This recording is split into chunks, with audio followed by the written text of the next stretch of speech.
দেখিয়ে দিই। আমাদের এই যে গাছটা ছিল, এই যে পুরো একদম ফ্রেশ মোচা, এটা দেখতে পাচ্ছি একদম ফার্স্ট ক্লাস আছে। এবার আমি এক এক করে একটুখানি ছাড়ি দেখি। এই যে পাতাটা ছাড়ালাম, তারপর একটা পাতা ছাড়ালাম, ফটাস করে পাতাটা ছাড়িয়ে ফেললাম। এবার এইগুলোকে পেয়ে গেলাম, এগুলোকে এরম করে নেবো, দিয়ে আবার একটাকে এরম করে তুলবো। প্রথমে এরম করতে হয়, দিয়ে এখান থেকে বার করবো, কিছু ফুল এরম করে ছাড়িয়ে নেবো, তারপর এরম করে ফটাস করে ফুলগুলো ছাড়িয়ে নিলাম, হয়ে গেল। তারপর আবার ফুলগুলো ছাড়ানোর প্রসেসটা আমরা দেখিয়ে দিই। ফার্স্ট হচ্ছে এরম করে ধরতে হবে, এইভাবে ধরতে হবে, পুঙ্কেশ্বরটা নিতে হবে, এই করে টেনে বার করতে হবে। দেখো মোচা ছাড়ানো, এগুলোকে আমি এখন কুচিয়ে নেব। 1 কেজি মতো চিংড়ি কিনেছিলাম, অনেক কষ্ট করে ছাড়িয়েছি। এবারে এটার মধ্যে দিয়ে দিলাম হলুদ। হলুদ দেওয়ার পরে আমি পরিমাণ মতো নুন দিয়ে দেব, আর দিয়ে দেবো একটু কাশ্মীরি রেড চিলি পাউডার। দেওয়ার পরে এটাকে আমি ভালো করে মিক্স করে নেব হাত দিয়ে। এখানে আমি কড়াইতে বেশ কিছুটা সর্ষের তেল দিয়ে দিলাম চিংড়ি ভাজার জন্য। গরম হয়ে গেছে, এখন আমি চিংড়িটাকে এভাবে দিয়ে ভেজে নেব নেড়ে চেড়ে।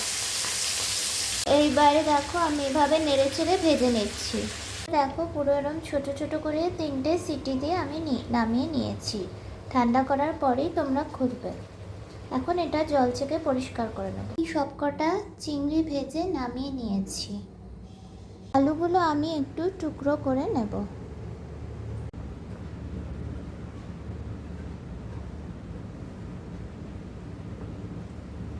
হেল্পার দেখলে। ফাইনালি আমি আলু কেটে খুব সুন্দর করে ধুয়ে নিয়েছি। আমি নুন হলুদ দিয়ে মেখে নিয়েছি। এবারে আমি সর্ষের তেল দিয়ে দেবো।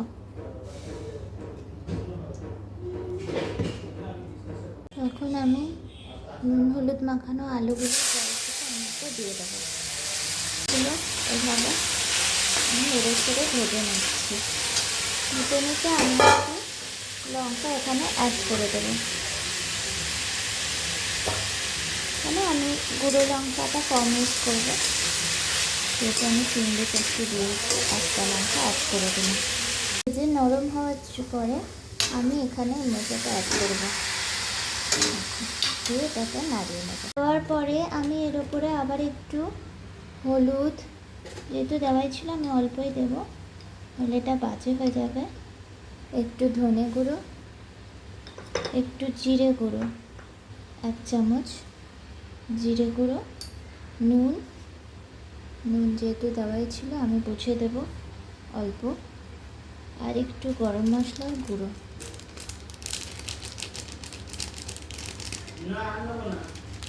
একটু দিতে হবে, একটু গরম মশলাটা বেশি দিলে ভালো লাগে। দিয়ে এটাকে নেড়ে চেড়ে মিক্স আপ করে দেবো। তো এইভাবে আবার আমি কিছুক্ষণের জন্য ঢাকা দিয়ে দেবো।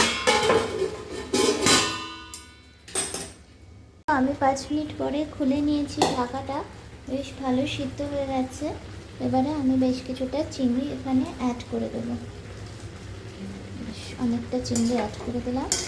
এবার এটাকে আবার নাড়ে চাড়িয়ে ঢাকা দিয়ে দেবো।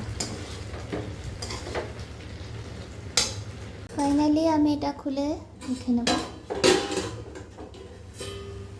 খুব সুন্দর একটা দেখতে হয়েছে, আর খেতে কিন্তু সেটা ততটাই ভালো। এবার একটু 2-3 মিনিট নেড়ে চেড়ে আমি নামিয়ে নেব। হয়ে গেল আমার মোচা চিংড়ি। তবেও তোমরা বাড়িতে খুব ইজিলি মোচা চিংড়ি বানিয়ে নিও, ভীষণ টেস্টি হয়।